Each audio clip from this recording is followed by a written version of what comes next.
Dear Excellencies and ladies and gentlemen, may I call our final session to order. May I ask everybody to please take a seat and direct your attention this way. Thank you very much. So, Excellencies, ladies and gentlemen, welcome back. And as always, at the end of day 2, we're a slightly more exclusive group than we were in the morning. Our numbers have shrunk a bit, but not too much, so that's great. And I hope that everybody found the parallel sessions constructive and rewarding. And I think certainly together with yesterday's parallel sessions and with all of the plenaries that we've had, those have given us ample opportunity to share insights on how we achieve the goal that is referenced in the title of this year's forum, namely realizing sustainable mobility for all in the digital era. And our plenaries have drilled deeper on various aspects, on various dimensions of the Sustainable Mobility for All initiative. We've talked about access and safety. We've also talked about efficiency. And we've explored how technological game changers, stakeholder cooperation, and new approaches to policy and financing can expedite transformation of mobility along all of these dimensions. And running through all of our discussions, of course, has been awareness of the vital fourth dimension. As you remember, Sustainable Mobility for All has these 4 different dimensions, and the fourth one is climate sustainability, and that is the topic we want to hone in on now. This final plenary is entitled Green Transport, Are We There Yet? The Ride to Low-Carbon Transport. And I think it's pretty clear to everybody in this room that that question is definitely meant rhetorically. In other words, the answer is no, we are not there yet. As Andrew and Laura said yesterday morning, the transport we have right now is not the transport that we want or the transport that we need. The sector continues to account for nearly 25% of energy-related CO2 emissions worldwide. Yet, as we've heard again and again in this forum, consensus is building on where we need to go and on very concrete steps as to how to get there. So in this session, we want to focus in more depth on what those are. We're going to shed light on some of the key challenges that countries do face as they transition to low-carbon transport by 2050. And we want to talk about what's being done on the ground to meet those challenges. And I'll ask our panelists now to please join me on stage, and then we'll get started with our discussion.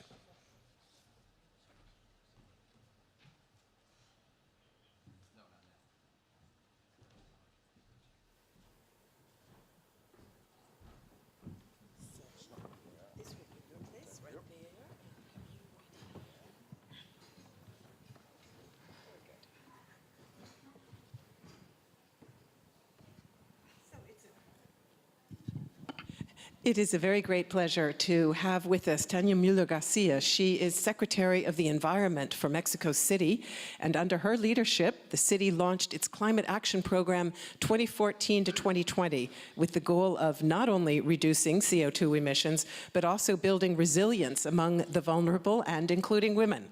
So in 2014, she was appointed to by the then UN Secretary General Ban Ki-moon to his high-level advisory group for sustainable transport. It's an honor that you can be with us today.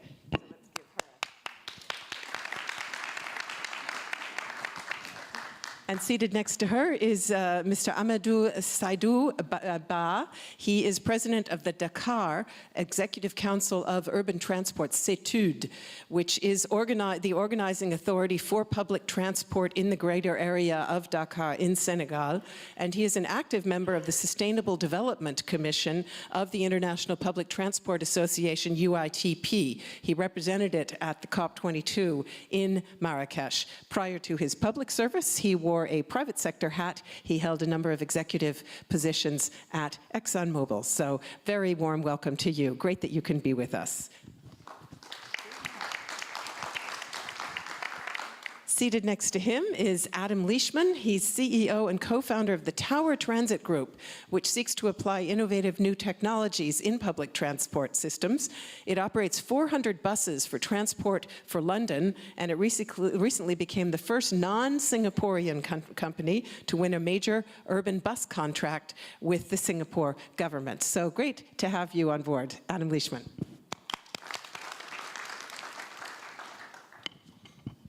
And finally, an old friend who has certainly been with us at previous TTs, O.P. Agarwal, now CEO of World Resources Institute India, leading its work on cities, energy, and climate. He was formerly a member of the Indian Administrative Service and headed the Urban Transport Division of the Government of India. He also authored India's National Urban Transport Policy, and he served as Executive Director at the Indian School of Business and chaired the U.S. Transport Research Board Committee on Transportation in Developing Countries. So great that you're with us as well. So I'd like to begin with a brief opening statement from each of you about what your particular city or authority or organization or company is doing to promote decarbonization on the ground, very concretely. And I'm also quite interested in what challenges you're facing in doing that. And we'll just go straight down the panel, starting, please, with you, Ms. Garcia. Thank you. Well, good afternoon to all. It's a pleasure to be here today. Mexico City, we're approximately 22 million in the metropolitan area, 5.3 vehicles. So one of our greater challenges is mobility, which is associated to air quality, which really impacts the quality of life. So what we have done is try to change the paradigm of mobility. First of all, the mayor published the new mobility law, which puts pedestrians at the top of the triangle, as we know. And something that has to do with my ministry in particular, we're responsible for bike sharing. So we know that 80% of all the trips that we do, 50% of all the trips that are done in Mexico City every day are less than 8 kilometers. So this is where we know that bike sharing and the bike use can be very effective, and we've really improved and emphasized the investment in bike sharing. But obviously mobility, a huge challenge with our public transport system, how we have lower emission transport systems. That means investments in new technology, hybrid systems, in electric systems, how we shift our taxis and our transport vehicles to these new technologies, but obviously how we also organize them. We have all these small buses that still have to be formalized and that have to go towards a new, cleaner, organized system, low emission systems. So I would say that is one of our larger challenges. And of course, I think that the coordination, and it's great to see here Rodolfo Lassi from the federal government, is I think we have to move faster, forward much faster regarding our regulations to oblige all the states to have low emission vehicles within their BRT systems. And I know that's something the federal government is working on. Right now, the compliance or the obligation is EPA 2004. In Mexico City, we are using 2010 or Euro 6. So I think that's one of the greater challenges that we have also in a very quick first opening statement. Thank you very much. And I'll go straight on to Mr. Ba, and perhaps you can tell us about some of the challenges that you have faced as well at CETUD. Okay, thank you, Melinda. Okay, first of all, maybe it would be interesting to know a little bit about Dakar, because the configuration, Dakar is a peninsula of only 550 square kilometers, with 23% of the country's population on only 0.3 of the national territory. And we are 3.5 million inhabitants, and we are expecting to be 5 million in 2030. We have 100 new inhabitants each year, 50% of the urban population, and 70% of the car fleet with this small peninsula. So we're facing a lot of issues like congestions, pollution, and stuff like that. So in order to tackle this, the Senegalese government, as public transport is under the responsibility of the government because of the sensitivity, the government has put in place a policy in favoring public transport. And also we are also facing some informal operators that were dominating the market, with more than 65% of the market, and these were, there was an anarchic competition between them, and some of them had only one minibuses, so we had to put them together, integrate them in order to help them renew their fleet in order to have newer minibuses with less fuel consumption, more effective. And also, we are moving forward by putting in place mass transit system in order also to make people shift from their private car to public transport, which is going to be reliable, greener, and sustainable. So to start, this is really the challenge we were facing, and this is how we are tackling it. Thank you very much. Adam Leishman? Thank you very much. I see a tsunami of change coming in our industry like we've never seen before. Perhaps not just a once-in-a-100-year event, which we've seen the last few hundred years, when the steam engine came along and then the bus combustion engine came along, but actually this is almost a perfect storm. Not just in our industry, of course, but our industry is going to be massively affected by this. So at Tower Transit, our vision is to be the most respected public transport company in the world. And we see this change and we want to be a part of that change because we see the benefits that can come with that change. So we're doing a lot of things with new technology, like we're trialling autonomous vehicles at Heathrow. We're working with companies like Citymapper to do pop-up buses in London. We bought the bridge technology from Boston with demand responsive. But obviously there's a big shift in propulsion technologies.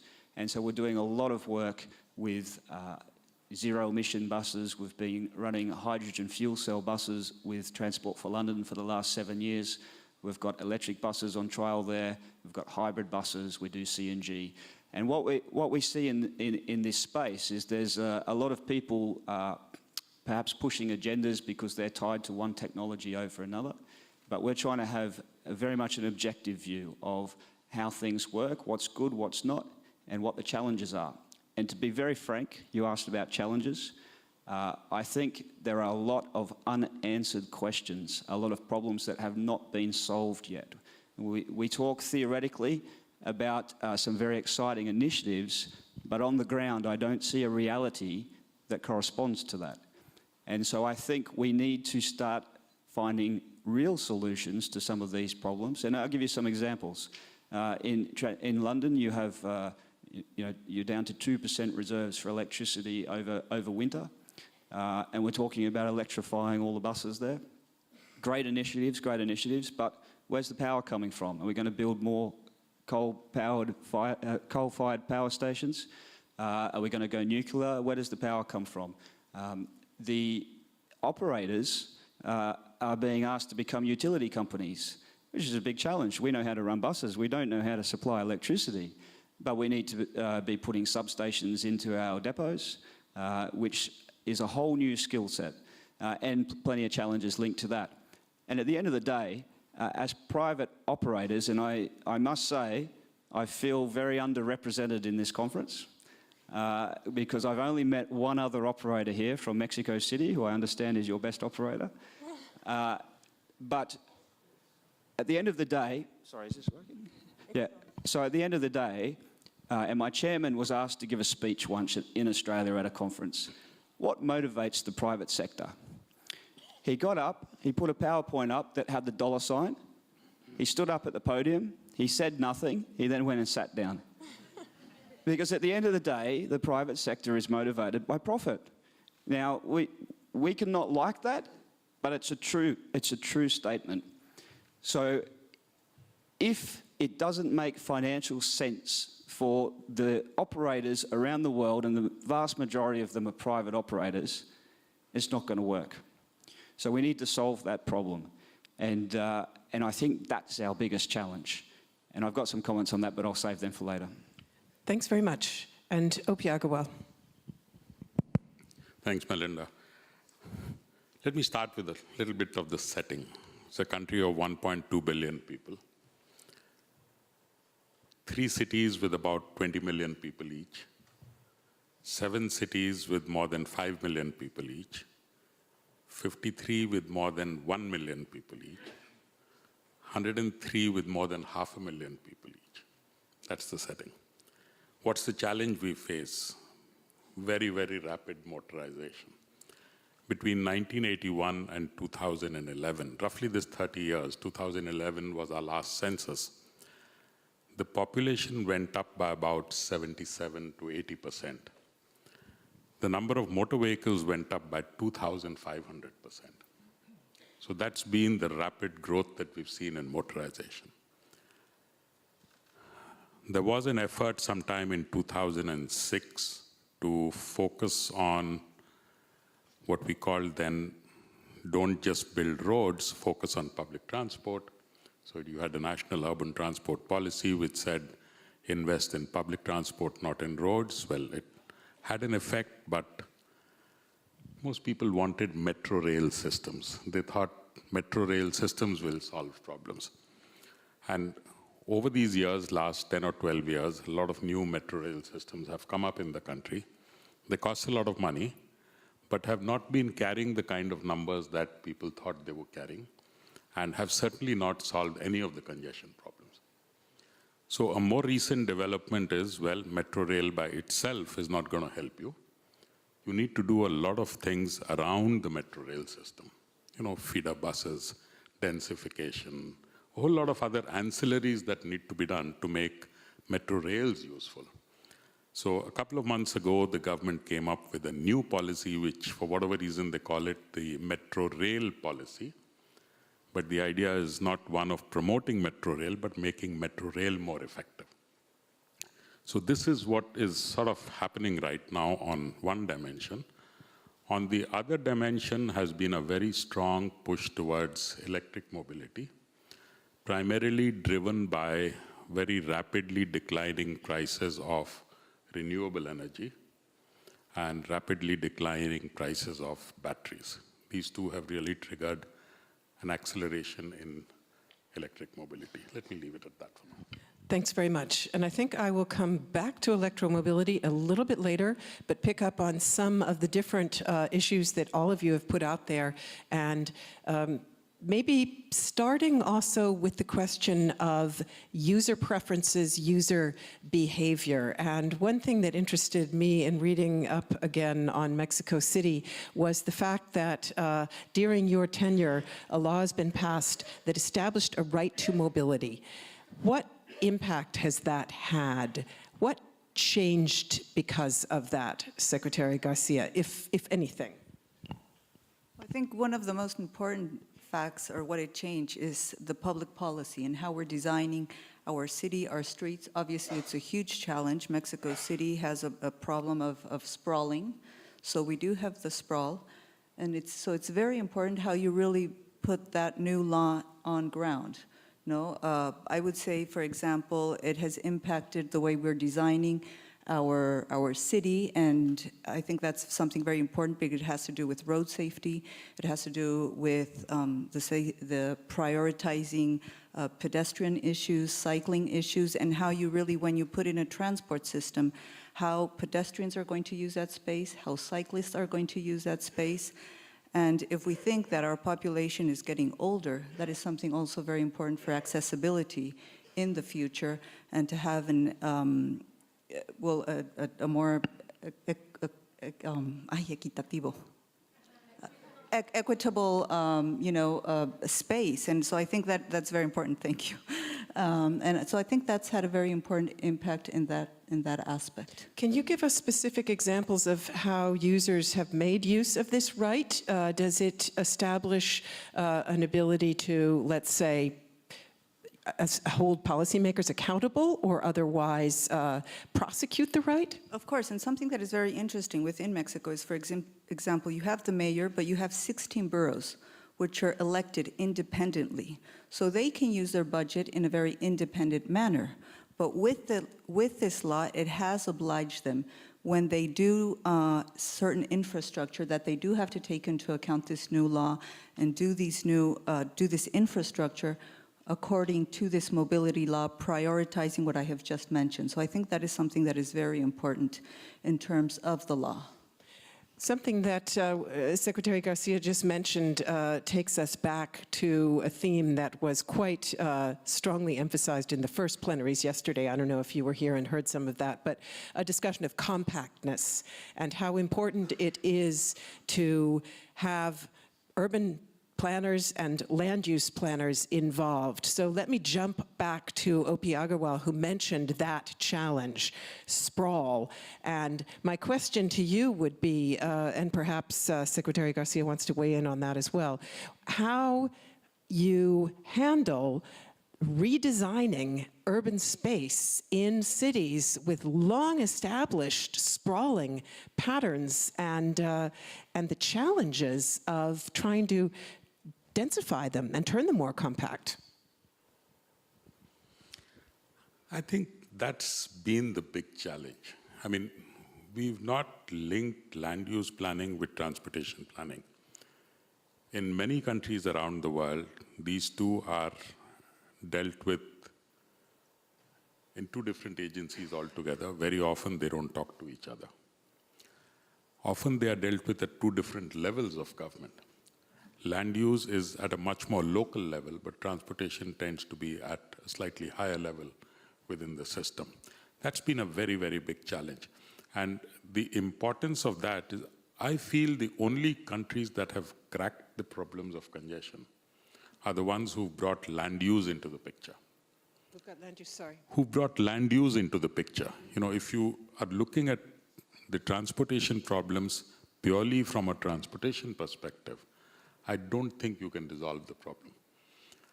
Now the question is, how do you prevent that sprawl? And to my mind, one way of doing that is to build transportation systems well before the development takes place, so that people know where you have good transportation. What we are seeing today is development is leading transport and not the other way around. Now, just to give you, the opportunity that exists in India, despite these big numbers that I gave you, our urban population is still about 30 to 35% of the total population.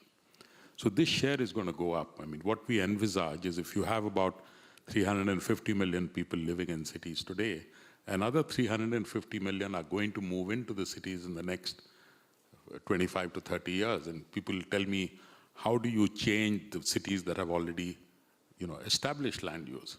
I say, look, why do you look at them? Look at the 350 who are going to come. Don't make the mistake with those 350 who are going to come. I think that's the opportunity that a country like India has. But countries where 80% of the population is already urban, it's a much bigger challenge. So sprawl, how do you handle sprawl? I mean, I know of countries who have created some kind of a green belt at a certain radius and said 10 kilometers or 15 kilometers, no development. There have been attempts which have been made in various places, but I honestly don't know of anything that has really worked very well. Secretary Garcia, do you have thoughts on that? Are you reimagining Mexico's cities' streets? I would say is, how do you really bring good public transport once you have that sprawl? I mean, many of the Indian cities, Mexico City, we already have that urban sprawl. And where you have the highest lack of good public transport is in these outskirts, where normally the lower income people are living, and where you have all these forms of transport that can be either cataloged as irregular or illegal, or we say pirate taxis in Mexico City. So how do you eliminate that when there's a need for transport? And as the city, how do you really bring good quality transport to these outskirts. I think that is one of the greater challenges that we have, because obviously there has been no urban planning in those areas. And I think those are one of the biggest challenges we face in Mexico City. Yeah, I just like to say what you said before. I think it's spot on. I've got a property background as well, and I'm just astounded at the lack of communication between planning departments and transport departments. And in reality, the transport should be the skeleton of the planning. And you should be planning around your transport network and your infrastructure network, not the other way around. And the question you asked just before, from my Australian background in the city of Melbourne, I saw a plan once that I thought was fantastic, where they basically put a boundary around the outside, no more development, and then they changed the zoning around the trunk transport routes to the city, so that you incentivize developers to build around that transport infrastructure that was already there, and then you increased the efficiency and reliability of that service. Fantastic idea. Election came, new politicians came in, and the whole thing got canned. And of course, developers are just interested in making a quick buck. And how quicker can you make a buck than just cut up a bit of land, sell it off, and put some housing there? But actually, the cost to society is exponential when you go out further and further. So I think there needs to be some serious coordination between planning and transport departments in putting rims around cities and focusing on densification around transport networks. Mr. Ba, you described a very rapid urbanization process going on in your own city. How are you handling this issue? Okay, as I said, in all the countries, transportation should be the driving, not. But what we are doing generally in our country is just catching up. People go do development, and then we try to adjust to provide some transportation. So what we have started to do in Senegal is trying to have people living and having the services in the locations where they live. And as I explained earlier, with the shape of the country, we are obliged today to build some new cities. And with these new cities, we try to avoid the mistakes that we have made in the past. For example, we have a new city called Diamniadio, where we are going to move some government offices. We are building universities. We are also building housing so that people can stay there, find jobs there, and also get access to the social services at the same level, instead of commuting from there to downtown, where we used to have all these services. So we are trying to learn from our mistakes and start planning and transportation at the same time, not trying to catch up later. Certainly, though, we can't write off cities like Dakar. Dakar will remain, hopefully, a vibrant urban center. So clearly, there is still a lot of work to be done there as well. One question that I have to you, because you mentioned how trying to nudge users into moving from private auto use to public transport. How are you doing that exactly? What are you doing there? Okay. To do so, okay, what we first did, you have to be aware that in our countries, even though we are promoting public transport, the national or government formalized companies are generally weak because they are subsidized or funded by the government. So most of our public transport is done through what we used to call informal operators, like Mrs. Secretary said in Mexico. We have informal buses, but for us, these private operators are also part of the public transport network. So we did work a lot with them, but it was very difficult at the beginning because there were many and they were not organized. Each of them was running even by his own side.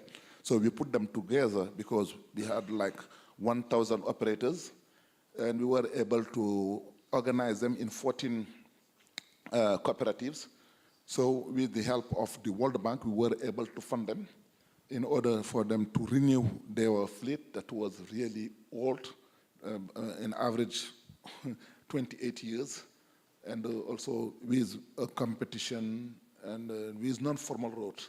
We were able also, as we are helping them, to put in place formal roads, sign contracts with them, and also oblige them to sign contracts with their employees. And with this organization, for example, before they were not able to access to the financial banking system because they didn't have any financial statement, any organization. Today they are accessing some mutual funds where they can get loans, and they are reimbursing. And today the loan recovery rate is more than 99%. So it means that even those persons, when you organize them, when you deal with them, you are able to get some success from them. So this is one of the part. And also, as I said earlier, as everybody cannot have or cannot drive a private car, even though everybody wants to have it, especially in our countries, because this is something historical or this is an aspiration because it's like a success in life. We try to make them shift, but in order to do so, you have to put in place a public transport that is competitive in terms of not only pricing, but in terms also of comfort. That's why we are moving for this BRT system, and also we are trying to upgrade our public transport government company, and with the BRT, we hope that people will be shifting. Sorry. Tell me just a little bit more, if you would please, about the formalization process. Let's shift to talking now about operators. And I was very intrigued to see that that has been one of CETUD's main priorities, to formalize that largely informal sector. What direct implications does that have for decarbonization? To what degree do you then gain some influence over formerly informal operators, and how can you use that to shift toward decarbonization? Okay. What I would like to say is that 15 years ago, CETUD, with the help of the donors, were able to put cooperatives, as I told you, 14 cooperatives, for 1,000 operators that were operating separately. As I told also, what we were able to do is to change or renew their buses with new buses with better fuel consumption in order to use less fuel and less pollution. And you know, if you are running very old cars, with the maintenance issues that we have there, with the parts that are not always available, they were really polluting. And also, we did train them in order for them to understand the issues related to this pollution. And also, we put in place a center to monitor the quality of air.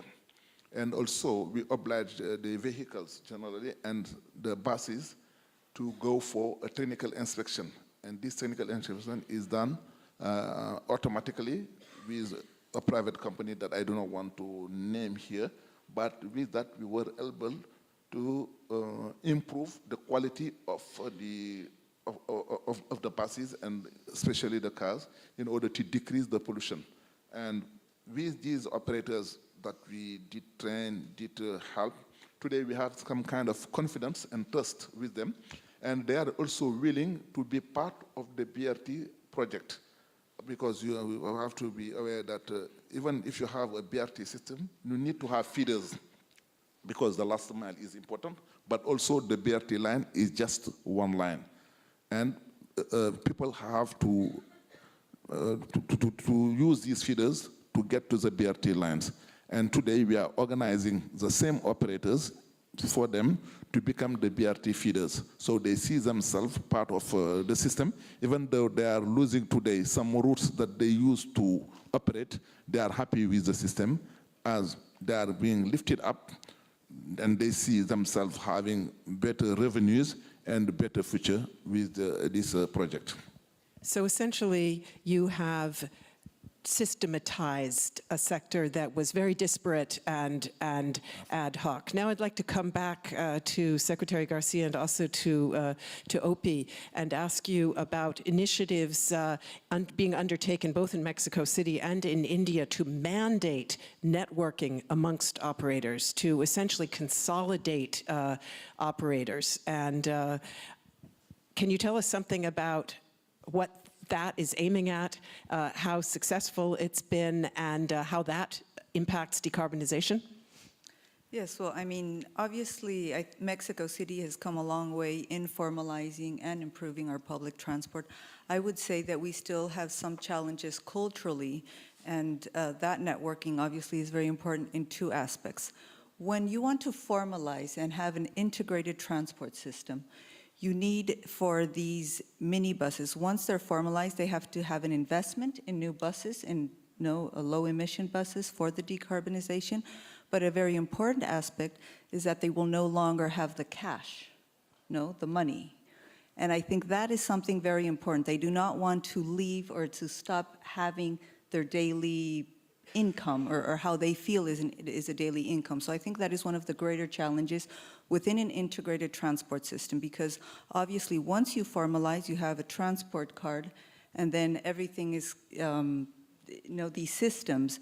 So I think that's where we are right now within Mexico City, and I think that's the next step that we have to take.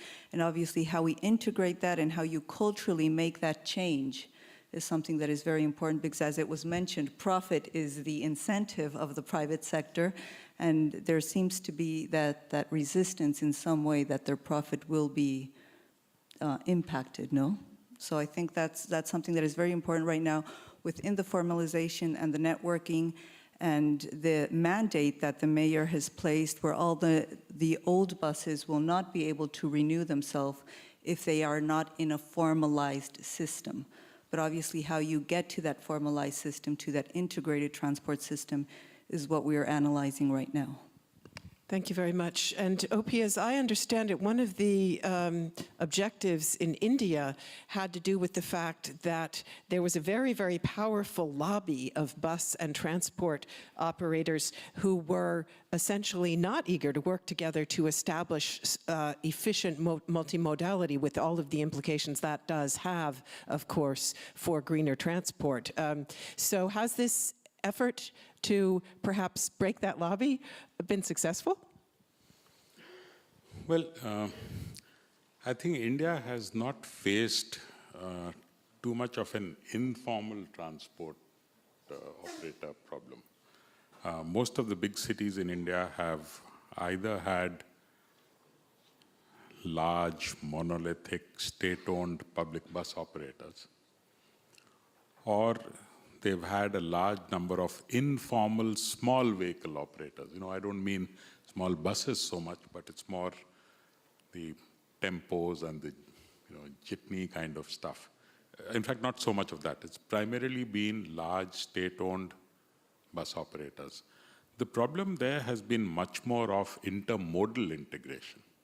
So you have a metro system and a bus system which don't talk to each other. And I think in doing that, the important thing is we need to distinguish between planning and operations. Very often we look at the operator as also doing planning. But what needs to be integrated is the planning process. So what's the network that we want in the city? What are the routes that we want in the city? What are the frequencies that we want in a city? What's the, what time to what time do they operate? That's part of a planning process. And if you have one agency that's doing the planning process, and then you contract operations through an agreement, then you get much better integration. Whereas suppose you leave it to the operators to also do the planning, then the conversations between them will not take place. The other thing that integration needs, or good integration needs, is you need infrastructure for transfers. You need fare collection systems that are integrated. You need information systems that are integrated. Now, this kind of, that interface between the two operators, who's going to provide that? And that typically comes from this, larger planning entity that also provides these gaps between different operators. So essentially what I'm saying is, Many cities in India have gone in for this model. Typically, they are the ones who did not have a good bus service earlier. They've now set up planning entities and are contracting services from private operators and providing that infrastructure that you need to fill in the gaps. Adam, how does that resonate with you when you hear that? That resonates. That's my message. If I can step back a second, the problem I alluded to earlier, this is the biggest issue. How do we implement this in the structures we have around the world? Because let me tell you, that's where the problem is, where the structures are. And it's a pleasure to work with cities like London, where you have Transport for London that has great vision, that brings in change that affects the world. I mean, everyone benchmarks themselves against London and the electric buses they're doing there, the trials, the ticketing system they use, the integration between services. But why can they do that? Because they have control over their city and they have the power to implement. Most cities around the world really struggle with that, because if they were to be terribly honest, I think the operators would have a lot more power than they should. And I look at a continuum, in public transport. There's many different models. But either on the one side, you have all power to the operators. The other side, you have the public sector doing all the operations. And both of them are flawed. What you need is a combination where you have the public sector working with the private sector and harnessing private greed for public good. And there's not many cities in the world that have done that effectively. So we work with Singapore, but they just reform their system. Now, Singapore, you think that's a fantastic city for public transport, and it is to an extent. But they went through a massive transformation of their structure only 2 years ago. And they spent 8 years researching, and they, I think, visited 20 different countries around the world, and they picked London and Perth in Australia as the two best operating models to deliver public transport. Now, why were they effective? They're effective because they do what I said. They harness private greed, I shouldn't use the word greed, private profit motivations for public good through competitive tendering, where you have level playing fields where operators go head to head to compete for the service, not in the service. And there's a big difference between the two. So you have 5 to 7 to 10 year contracts to run buses in an area, and you have, and it's all delivered through a contract where the government can set the policy. The government can make the decisions that affect the network planning, the ticketing, the integration between the services, because it doesn't matter where you look. I mean, in the UK, outside of London, until only this last year, the other cities weren't able to do this. And you had full private operations where they were setting all of these public good issues, and it was a disaster. I mean, my colleagues, my competitors would hate me for saying that, because I say the truth. It was a disaster, and you look at the statistics, it was horrible, because profit motivation left to its own devices in public transport doesn't align with public interest. They go after the high density routes, and they make a lot of money. But actually, public transport has so much to offer the city, much more than just the fare box revenue. And that's what we're not quantifying. The value to cities in having an effective public transport system is immense, not just from an environmental perspective, but that in itself. I mean, in the previous session I was at, someone was saying there's a 12 times benefit for modal shift. I think it's probably a lot higher than that. But actually, the economic benefit for a city, the social benefit for a city, I mean, I'm talking to the converted. But why is London so effective? Because of its public transport. I think it's the blood in a body. And if the blood's flowing and moving well, the city's going to thrive. And a lot of our cities are sick. Secretary Garcia, when you hear that, do you feel that you can essentially do what was just described, or are there barriers that just are almost insurmountable for a city like Mexico City in comparison? Well, I think one of the greater differences is that more than 50% we have something that is very important. 70% of the population uses public transport. 30% have privately owned vehicles. So there's a huge incentive for the government to keep in investing and prioritizing public transport. However, from that public transport, the majority of the population uses these microbuses, which are uncomfortable, unsafe, highly pollutant, and they are part of the system. That's the big difference. No, they are in the system. It's not the other way around of how we should be doing it. And obviously, how you overcome that and how you change that that shift or that it's not a public policy, it's the way it's been doing. And obviously the power they have to mobilize the city and to stop the city is immense. So that's a huge political issue to really change that aspect. Obviously, that is something we are trying to do. Can't you use financial tools? Mr. Ba was talking about the things that they have done to try to get small transit operators to shift to cleaner vehicles and so on. And I know, for example, the World Bank was involved in financing to subsidize some of those vehicles. Of course, and that is something we're doing. There is a shift, and it's something that they have to do, have cleaner vehicles. But there is a huge difference with what has just been mentioned of having contracts for 10 or 15 years and operating the buses in a certain part of the system as these concessionaries being part of the system. So that is a huge difference. So even though they're obliged to have cleaner vehicles, and there's obviously a huge economic strategy for them to change their vehicles and for them to be low emissions, they're in the system. No, so I think that is something that we do have to change for us to be more effective, to have better public transport, and to really be able to have this modal shift. Mr. Ba, can you tell us a little bit about, because you talked about switching to cleaner technologies, exactly what you have in mind there and what role, for example, electrification does play in terms of your future plans? Okay. I would like first to say that also we are in a geography where we are catching up. We have to bear in mind of that. We are improving with this formalization, this modernization, and with this BRT system. But also we are going to launch a pilot of electric buses to see in the context of our country, in the context of Senegal, how they are going to be operating. And from the pilot, as now we have also solved the issue of electricity, because you see in these developing countries, we have a lot of issues that we have to solve at the meantime.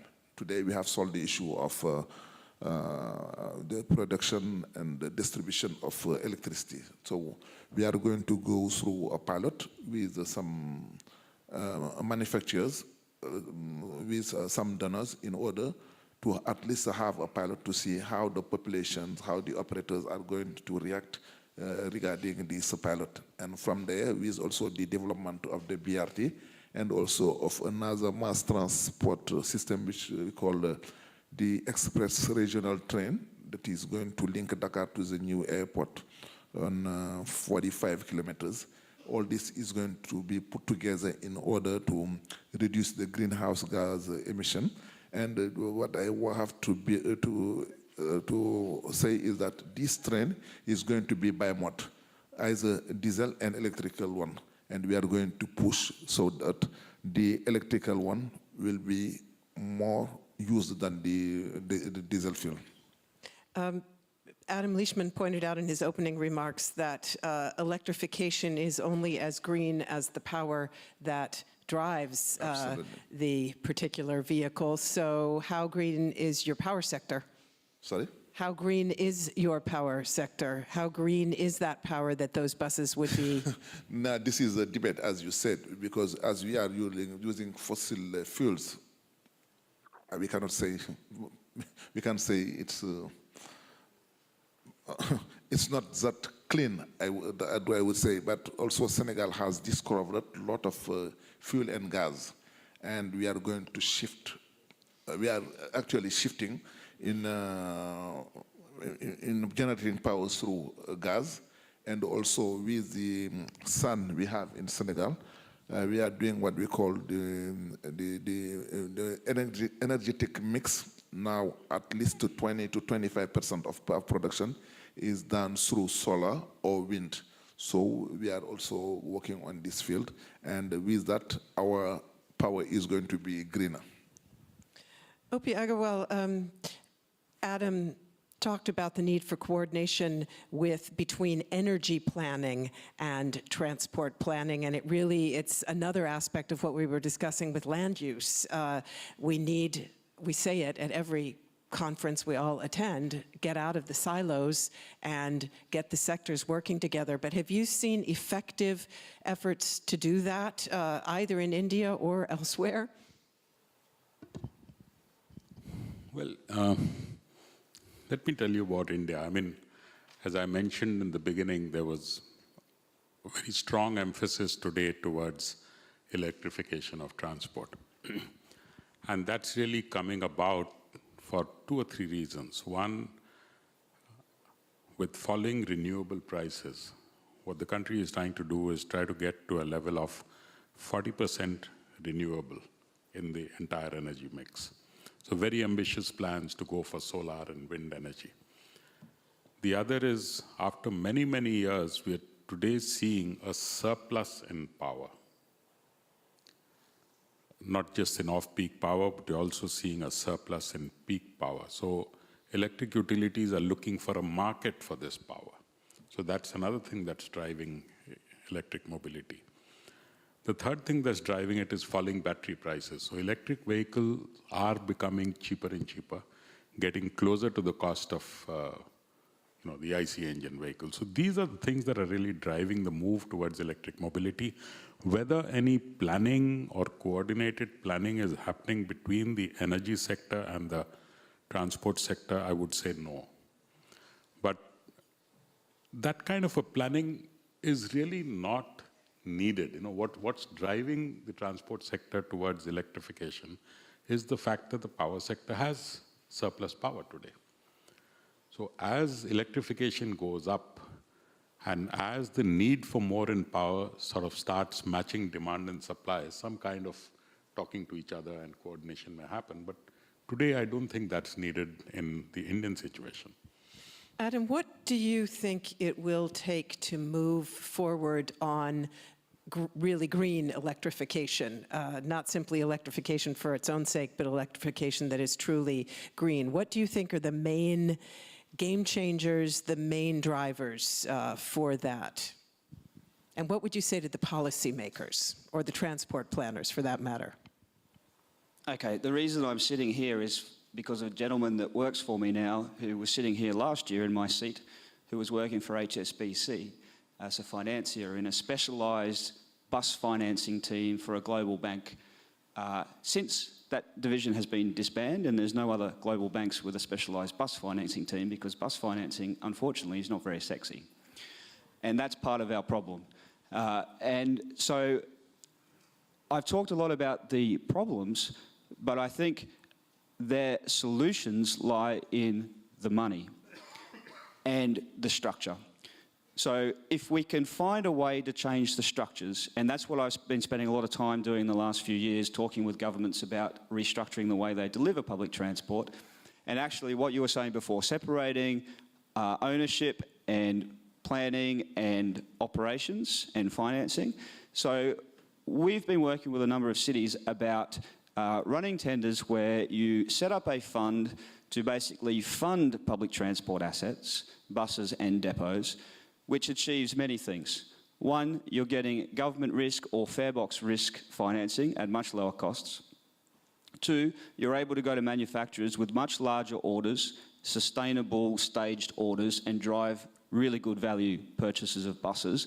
And private companies, small private companies, just simply cannot compete from that kind of financing level and that kind of purchasing power. Thirdly, you are running very competitive tender processes where operators have a very level playing field when they compete for contracts, because they all have access to the same assets. And as an operator, the first thing I ask about a tender coming up in a new city is, who owns the assets. And if the existing operators own the assets, I'm not going to waste my time. I'm not going to bid because I know I won't compete. So if you want competition, you need to address the asset issue. And you want to address the asset issue, you need to address the finance issue. So, and make finance interesting. But the fourth benefit, which is the clincher and the answer to your question, is all of a sudden the authority now has a lot more power. They've got shorter term contracts that they're managing. If an operator's not performing, they're out, someone else is in because they're controlling the assets, not the operator. The operator wants to win more contracts. So it's going to, instead of motivated by profit, it's motivated by pleasing its client, which is the government, because that's where their profit's now coming from. And if the government's smart in the way they structure their contracts, the rudder of the ship, the profit motivator, can be directed towards public good. And the government can then start implementing the policies that it wants in that city. So talking about electrification in itself, that's the icing on the cake. We've got to bake the cake. Then we can worry about the icing. But the structure I just mentioned is proven, aspects of it are proven in many cities. And then when you've got the cake there, you can start implementing the icing on top and get the good stuff. But actually, there's a lot of low-hanging fruit, not just in electrification. By being able to implement those changes in a city, we're talking about massive impacts by just modal shift and the other benefits that will come with that. So I'm very passionate about that structure, and I will just sing and dance about that structure because I think it has, and I'm not just talking particular developing countries or developed countries. This is relevant in the UK, it's relevant in Australia, it's relevant in Latin America. We need to get the structures right. There's my pitch. I agree, Adam, but many times you can't wait until to have that ideal structure before you start investing in clean transport. No, as cities, we have to also deliver, and we have to be committed to low-emission vehicles, and because this does have an impact in air quality, in health. And I think something that is very interesting that Mexico City has done is that as a local government, we issued our first green bond in 2016. We issued a second sustainable bond in 2017. And an important part of that green bond is obviously to finance our BRT systems and to refinance them and to guarantee low-emission technology. So I think that is very important. No, and that is something that has been recognized. No, that Mexico City was the first city in Latin America to issue a green bond and to dedicate it to clean transport, to energy efficiency. So I think we do have to also deliver and start thinking of decarbonizing before you have the ideal structure. And if I could just add to that, we were talking before, and your comment about moving to Euro 6, I think is very important as well, because electrification is great, but it's still in a trial phase, and the implementation is quite small. But actually, you can make a lot of improvements by simply going to Euro 6 diesel compared to 20-year-old buses that are spewing out fumes and a lot of fuel inefficiency. The improvements that can be made by going to, even though I know it's a bad word, but actually there's a lot of savings to be made just by improving the standards of buses on a diesel front, not just an electrification front. And what we need to be very careful in this discussion is that we don't focus so much on electrification because it does actually cost a lot more. And there's a very delicate ecosystem here that if we end up putting that cost on the user, we're going to get reverse modal shift. And that's a disaster. That's not what we want. It has access implications. Mr. Ba, you were also nodding, so perhaps you'd like to comment as well. Just to comment with what Mrs. Secretary said earlier. Yeah, it's important that we do not wait until we solve all the issues or to get there to start thinking about cleaner or greener transportation. That's why we are having these pilots. And what is important to say for me is that our BRT project is part of our national domestic contribution to COP. And also we were lucky when we were putting in place the project to get some funds from the climate fund from the World Bank. So it means that the project has been recognized as a participation in the greenhouse gas emission fight. So I think, as she said, it's important to do many things, and not to just wait until you get to the highest level to start to thinking about the new technology. Opie, it's a perennial question when we talk about whether it's in the climate change area in general, energy policy, or transport policy. To what degree planners and policymakers should mandate technologies, or should they establish other parameters and essentially leave the choices up to the operators, the players in the market? So where do you come out on that? I think this is a very, very strong view that I have, that policymakers should not be mandating technologies. They should be mandating standards. And any technology that meets those standards should be fine. I think that's my view on this. I don't suppose I'll find anybody on the panel who takes a different one.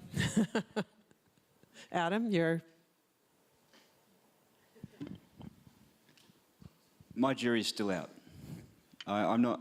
I hear your perspective. Yeah, I mean, no, I can't go there. I can't go there. It'll take too long. I've taken too much time already. But like, there's so much change happening. Some of this change, I think, to get the most out of it, may need some high-level coordination. Which, if you have the structure where the government is implementing those policy decisions, you will need their input in that and their kind of leadership in that in some cities. Look, I look at places like Transport for London, where we're working now with City Mapper, for example. We're doing pop-up bus services and filling the gaps of the network there. It's very difficult because the regulations in place that you have to jump hoops through were not designed for current technology. So there's a real lag there, but actually if you play that forward with the new technologies coming through with autonomous, with demand responsive, with shared mobility, actually I can see a world, I can see cities where if you grab all of that technology, you could revolutionize the way that city works. But if you just leave it to the private operators to do it, the current structure, you can't. You can't do that. So I hear what you're saying, but my jury's out. Let me give you why I've given this. We had a situation in Delhi about 20 years ago.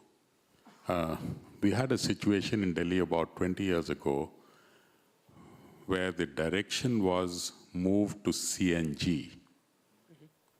So all diesel vehicles, all paratransit vehicles were asked to move to compressed natural gas because of pollution issues. And at that stage, we felt that maybe the direction should have been for vehicles to meet certain emission standards.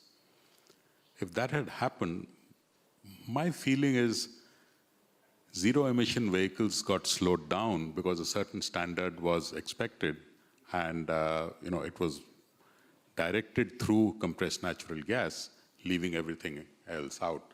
And the energy, the effort, the money that got spent into transitioning to compressed natural gas, I, for one, don't feel that we got the benefits that we should have. Can I say something really controversial? We may be making the same mistake right now with electrification. Could be. Because there's such a push towards electrification, but not zero emissions. And I'm wondering why we're using the word electrification all the time and not zero emissions. Because we operate hydrogen fuel cell buses, and we have done for 7 years, and they've been far more tested than electric buses, far less problems. You have no range issues with hydrogen. You don't have to worry about building infrastructure all over the city for charging, which, come back to your point. That's fine. But how does, if you leave it to the private sector, how does the private sector go and build recharging stations all across central London, central Singapore? They can't. It comes down to the public sector to do those kind of things to facilitate that technology. But I go back to, so I'm counter-arguing myself there. But zero emissions should be the discussion, not electrification, because hydrogen fuel cell has a lot to offer. No, I agree with that. No, I totally agree with what Adam has said. No, there's so much other technology that is moving forward so fast that we really have to broaden our options. And I would just like to emphasize that when we talk about decarbonization, it's very important. Of course, BRT lines and public transport are fundamental, but also how we plan regarding walking, biking, especially when we know that cities will continue to grow, and that if we're talking about better planning and people being able to walk or to bike, especially lower distances, I think that is fundamental when we talk about decarbonization. And I know Laura Ballesteros is here from the Secretary of Mobility, and they've done an excellent work in how they've really, how their vision on how we really have to integrate all these aspects. And it has to do with the mobility, not just with the transport, of transporting people, but really the mobility. And I think that's something I would just like to emphasize. For me, as a policy maker, I remain convinced that only an integrated, coordinated, and comprehensive approach to transport can provide solutions for sustainable mobility. Whatever technology you use, we need to have this integrated, because you have to have different modes, multimodal modes, and also we have to make sure that we are reducing the greenhouse emission.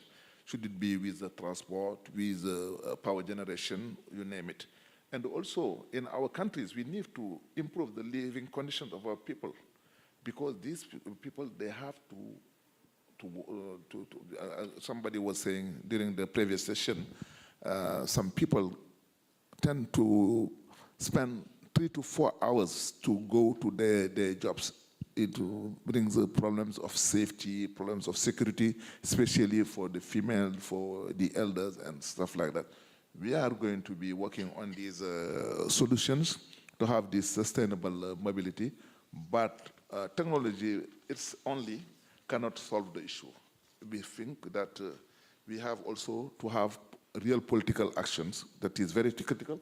As he said, the policymaker has to set the standard to say to which level pollution we should be, but not just only focusing on technology. Otherwise, cities or countries like ours will be left behind. Thank you very much. So I'd like to make a cut there and go to the audience, because we do have time for a few audience questions. So if you have a question, if you would kindly go to one of the mics in the center aisle, you are very welcome to pose your question. Please, if you'll go to the microphones in the center aisle, thank you. And do tell us who you are.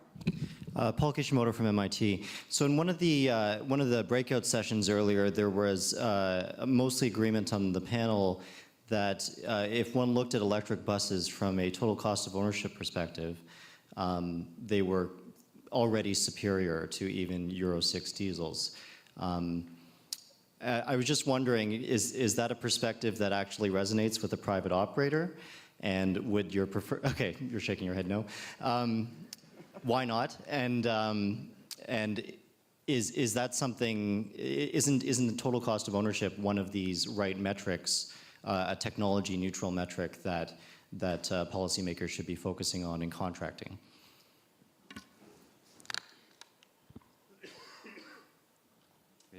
Question? Oh, sorry. Yeah, please. Yeah. Yeah, look, private operators don't look that long term, I don't think. We're looking in the here and the now. We're looking at the cost of purchase, and we're looking at, to be honest, that in my world, the operators are not very sophisticated. They wouldn't even understand what you just said. I mean, seriously, you guys are all, from universities and high level, like, we're just basic operators, okay? We just go out there and drive the bus, collect the fares, and make some money. We don't understand those kind of topics. Like, I'm playing it down, I'm tongue-in-cheek, but in reality, we see the cost of an electric bus being 2 or 5 times the cost of a bus that's currently running in that circuit. So straight away, we're turned off by it. So unless someone comes along and deposits that money for us, we're not going to do it. And it comes back to what I said at the start. We're motivated by profit. Some of us have some altruistic goals as well, but not many. And good luck explaining that to my colleagues. Okay, Yoshi Hayashi. I'm president of World Conference on Transport Research Society. I'm coming here to cooperate with World Bank. Just short 2 comments. One is how to stop sprawl or make it back. I think TOD is very well known now, but TOD shouldn't be only physical TOD, but also a kind of value capture system should be built in. That's a Japanese suburban railway system. That is railway construction together with pre-purchasing of vicinity of railway stations. That is done by railway company. So profit will be created by extension of railways, will be returned back to the operator again. So such kind of circulation of economy, not one way, is very important. That is one thing. And the second one is how to utilize digitalization. I think it's very important to influence on lifestyle and then connect it to the evaluation by quality of life. I myself is involved, just started Bangkok's a kind of digitalization supporting reform of transport. That is linking tuk-tuk directly to railways, jumping over congested road. So that is, the idea is to attract young people, young girls, young boys, for them not to be attracted too much by driving or owning cars. It's not easy, but still worthwhile. Maybe all the lives may be included in watch or mobile phone. They have much interest in utilizing such things, how to stimulate them to seek for their better life. That is very different from our ideal life, which I, old man, think. Thank you. Thank you very much. Anyone wish to comment on some of those points? Please, Adam. I thought the presentation yesterday from that young university student on car pride was fascinating. And I think that's almost a proxy measure for how our industry, and I'm talking public transport buses, how much we've failed in a city from a perception perspective. Now, I live in London, and the public transport system is incredible in London. And the desire to own a car is very low. Because the last thing you want is a car in London. And also, it's not a class divider. You know, people from all walks of life use public transport in London. Not many cities around the world can lay the same claim. And I think we need to do some internal navel-gazing as to why that's the case and how we can go about transforming the perception of our industry. And that comes with delivering a good service, but also communicating that effectively. And this is really dear to my heart, because what we just did in Singapore, which, like I said, was a good public transport city, but we took it to a whole new level of perception that people in Singapore are now proud of their bus system. In Singapore, people wanted to work for Singapore Airlines because of its reputation. Now, they want to be part of the bus system because it's such an identity of the city now, like in London. And I think we need to aspire to those kind of things. And the comment about land value, I could not agree more. You look at London again, Jubilee Line. When they built the Jubilee Line, I know the gentleman that was responsible for pushing that through Parliament. At the time, I think it was 2 or 3 billion pounds cost, and now it's valued at something like 20 to 30 billion. But you look at the value of the land around the Jubilee Line and how that's increased exponentially because of the Jubilee Line. We need to be smarter about financing these projects through land value capture. There's tremendous value. I wanted to ask OP possibly to comment on that and its relevance for, we know, I think everybody probably in this room is well aware of what London's been doing, and it's a fascinating example of innovative tax policy. To what degree is that being picked up elsewhere, and to what degree is it transferable? I think no, I completely agree with this whole idea of TOD and land value capture getting integrated into,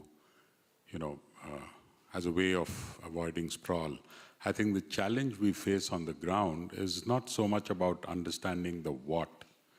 It's a lot more about understanding the how. How do you go about doing it? So far, a lot of that we've heard is, okay, what is TOD and why it's good? But what we haven't understood is, how do we go about doing it? I think that's one of the things. But I just wanted to make a comment on the previous question, if I may. This whole issue about total cost of ownership. To my mind, that's a very important question, and that throws up something that we need to think about, is if total cost of ownership for these two kinds of vehicles is fairly comparable today. The difference is the capital costs are very high for electric vehicles, operating costs are low. How do individuals perceive this? Do they really look at the total cost of ownership, or do they look at the high capital cost of buying a vehicle and whether over a long term they'll be able to make up for that? My guess is individuals don't really think of it that way. They look at the capital cost as the big barrier. So if that's the case, then which is the best market for this kind of a vehicle? One, of course, is fleets, and when I say fleets, I don't mean only buses, because I think if you're looking at electric mobility only for buses, that's not the right thing to do, to my mind. I think of buses as only a starting point. If you're not willing to expand to other fleets and you're going to limit it to buses, then there are many other vehicles on the roads. Buses are very few in number, so it really doesn't make much of a dent. But fleets, if you look at Ubers, if you look at a lot of other fleets that are there in any kind of a city, those fleets make a lot more sense because they would take into account life cycle costs or the total ownership costs. Individuals, to my mind, will not do that. So to my mind, it brings up this whole issue of which is the market you want to target for pushing electric mobility. It's not so much individual vehicles. Thank you. Do we have other audience questions?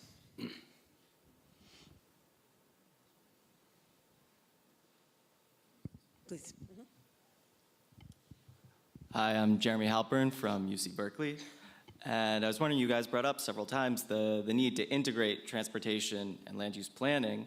I mentioned there's some urban growth boundary, other ways to incentivize densification and compactness. And I was wondering if the policymakers especially could touch on how to balance that and the raised land values that you mentioned, and decarbonization and what that will cost. How does that balance with or is in tension with accessibility, inclusion, affordability in those areas that you're trying to improve the city? Thank you very much. And I think I might take the last question as well, and then we'll get an answer bundle, so to speak. Okay.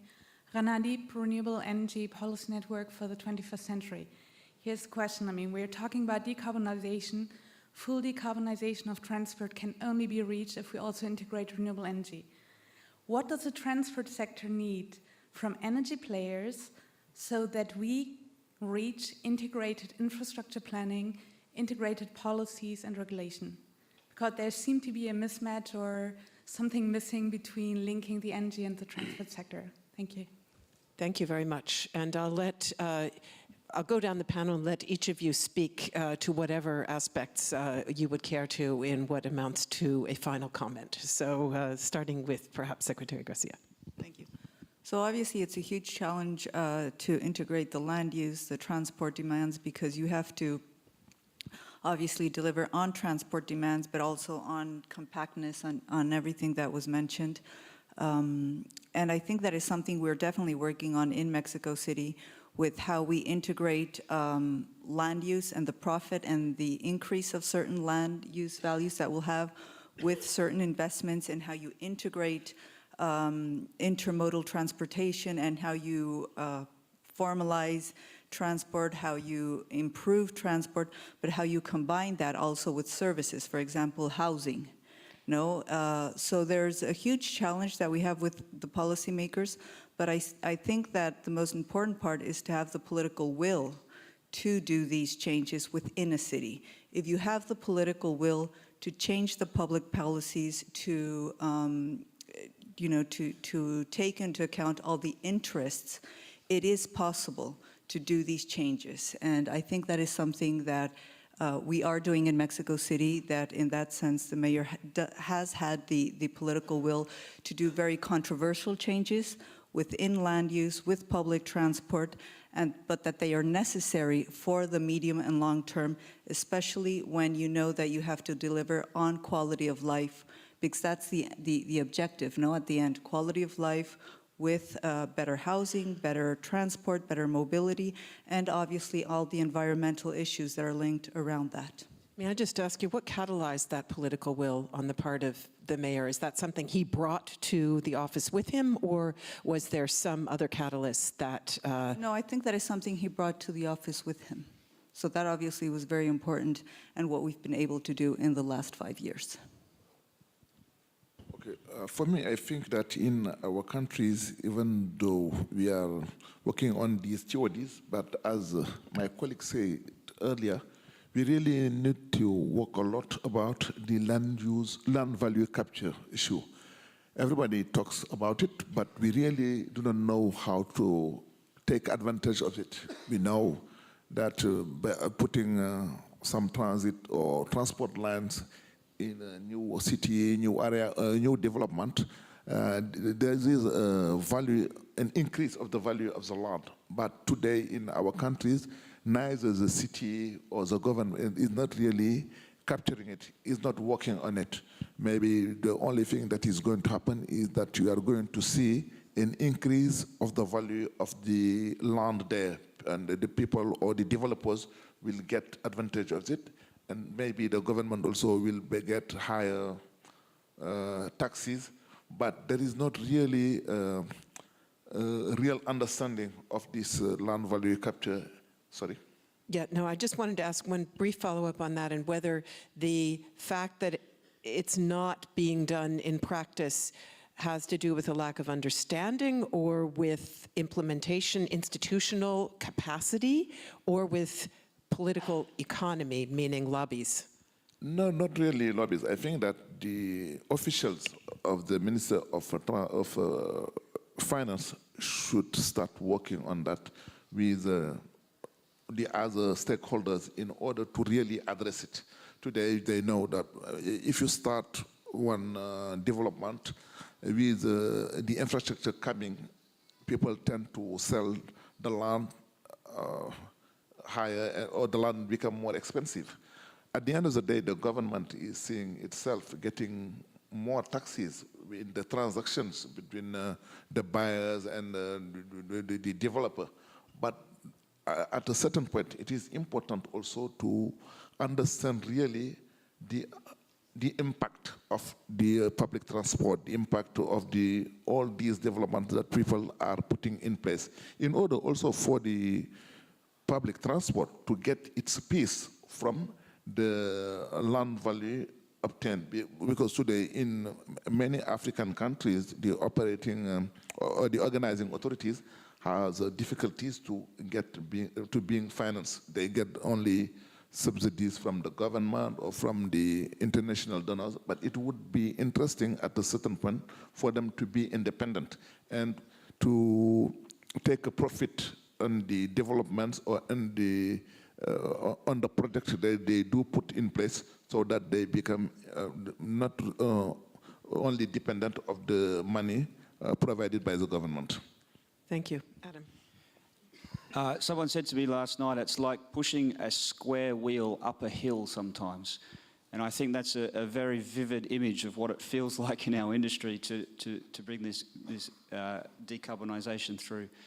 I said it before, it's all about structure. You know, Transport for London is able to make such impressive strides forward because of the structure they have and the relationship they have with operators. For me, as an industry sitting here, I think if we want change and we want it quicker than it's happening now, we need to focus our attention on empowering and equipping local authorities, city authorities, to be able to wrestle back the balance from some of the private operators and to be able to implement policy decisions that are key. Opie? I think one thing that we missed speaking about, we focused a lot on mobility. We haven't spoken about accessibility. I think mobility is only, no one is looking for mobility unless he wants access. So if we change the debate to improving accessibility, I think this whole issue of sprawl, this whole issue of compact cities gets built into that debate. And so that's one thing I would say, that let's start talking a lot more about accessibility than mobility. The other point that I raised earlier, which came up through some of the comments, was this whole issue of how. In countries like India, yes, we are today convinced we need TOD, we are convinced we need value capture. And as I said, we don't know how to go about doing it. And both Jose Luis and Ani are sitting here. They have a lot of experts who are doing great work on TOD. But my request to both of you is start telling them to show us how people did it, not what did they do. I think that would be immense value for a lot of countries that want to move in this direction.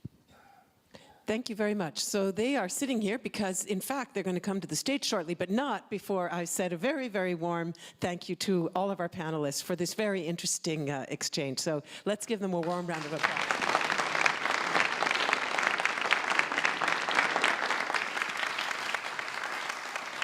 And I'll just ask you to please take your seats because we will move seamlessly now into our closing remarks. But first, I would also like to thank all of our sponsors and partners who have made Transforming Transportation 2018 possible. So just allow me the briefest of mentions of who they are. That includes the PTV Group, Mobike, our partners, CAF, the Development Bank of Latin America, the FIA Foundation, the German government organizations, the GIZ, the Ministry of Cooperation, Economic Cooperation and Development, and the Ministry of the Environment. Sorry, can I just, excuse me, may I ask for your attention, everybody? Thank you.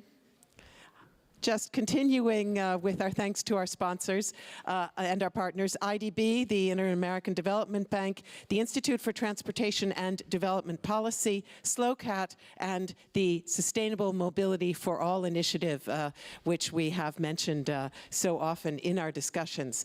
And I'd also like to say a very, very warm round of thanks to all of those in the organizational team who have made the forum possible this year. Maybe you can applaud for them. I have my hands full.